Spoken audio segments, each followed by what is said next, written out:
If you've ever wondered what stores or places besides bookstores would be perfect to carry your beautiful children's book, then this video is for you. Hi there, I'm Eevi, an award-winning children's author and ghostwriter over on eevijones.com and the creator of Children's Book University. I create videos specifically for children's authors, so be sure to subscribe so you don't miss any of my videos. In my video on how to get our books into bookstores, one of my favorite tips was to think beyond just bookstores. Because oftentimes we authors only concentrate on getting our books into regular bookstores, right? But there's so many more places we can offer our children's books to. We only have to be creative enough. So in this video, I would like to help you find places beyond bookstores where we can sell our books.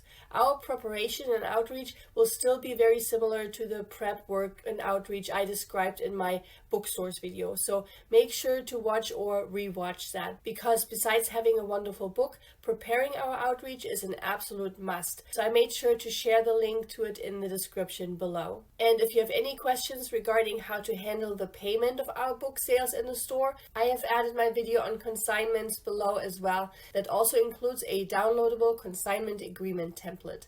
Now, when it comes to finding suitable places where we could sell our children's book and places that might be interested in selling our children's book, I like to start out by looking at 4 different characteristics of my story that will help me identify the perfect stores to reach out to. The first characteristic of my story I like to look at are the characters of my book. Looking at our book's main characters will help us think outside the box when it comes to looking for places to approach to sell our book. For example, if my book is about a little girl that learns how to ride her bicycle, I could give my local bike shop a call. Or better yet, I could go by in person with a copy or 2 of my book already in tow. Again, please make sure to watch my Bookstore and Beyond video if you need help with what you could or should be saying to the store owners. What better audience for my children's book on how to learn how to ride a bike than in an actual place where people go to buy a bike, right? Because it is a bike shop, it's pretty safe to assume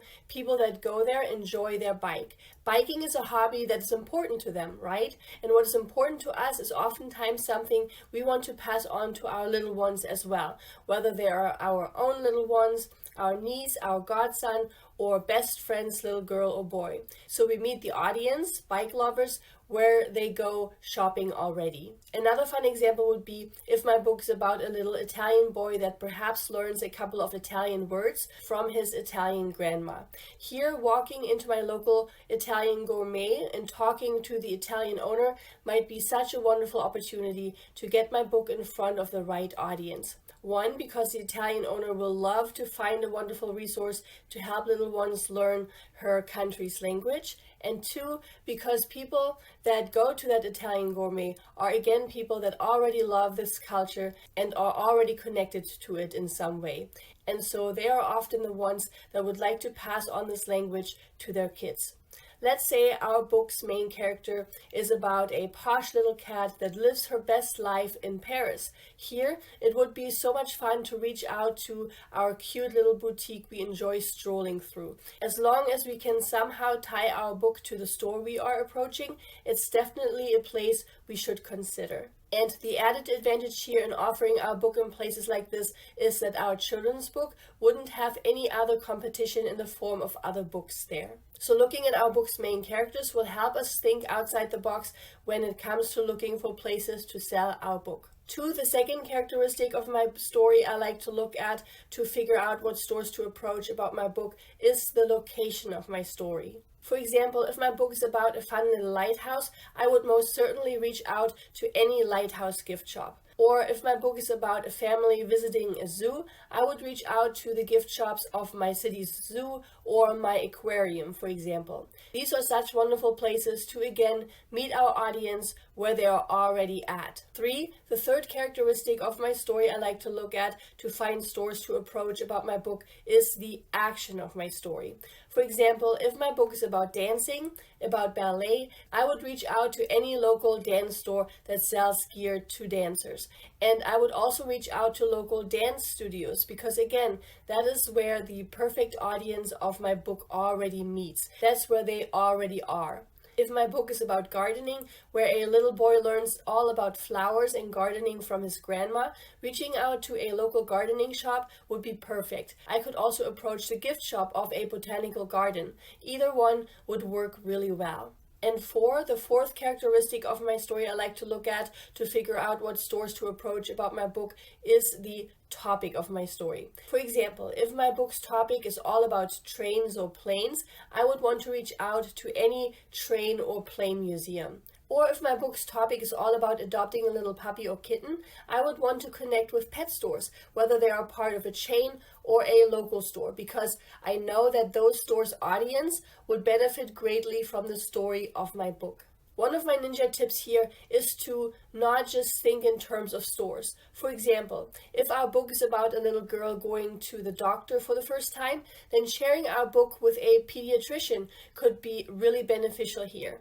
They might not be able to sell our book there, but we could ask to add a copy of our book in their waiting room. So lots and lots of right people will see it. And so we could add a sticker to its back that prompts people to scan our QR code if they would like to purchase their own copy. So even if this isn't a typical store or shop, give this a shot, because oftentimes it will be places like this that are eager to say yes simply because no one has ever thought of asking them before.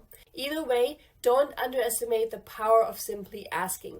Just the other day I walked into a German bakery and they sold a children's book. No German topic, no German language, but simply the fact that the author was German American was enough for the shop owners to say yes to that author. Now, what if there's no store that would neatly align with the characters of our book, the location or action of our book, or the topic of our book? Is there still a way to get our book into a store like this? And the answer is yes. And this is one of my favorite ninja tips when it comes to pitching our book to stores, when it doesn't fall into any of these categories. What we want to look at instead is our current calendar or season. What do I mean?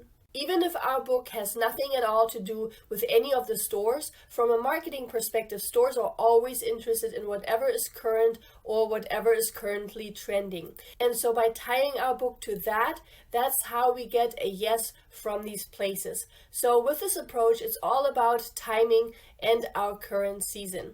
Now, when we think season, most of us often think of seasonal books, like Christmas books, for example, right? That's an easy one. So if our beautiful book is about Santa Claus, for example, then no matter what kind of store, we could easily pitch our book to stores that visibly decorate for that holiday.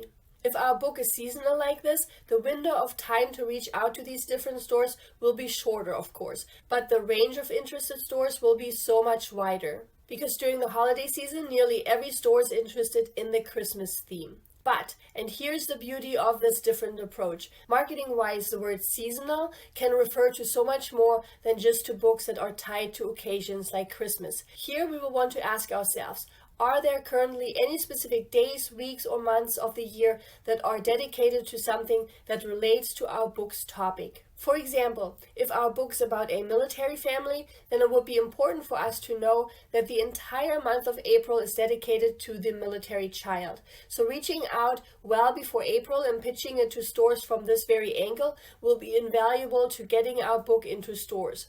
There are so many of these types of occasions that we may not even know about. For example, did you know that October is the pizza month? So right before October would be the perfect time to pitch books like Pete the Cat and the Perfect Pizza Party, and a pizza with everything on it. There are truly so many opportunities for us to reach out to all sorts of stores.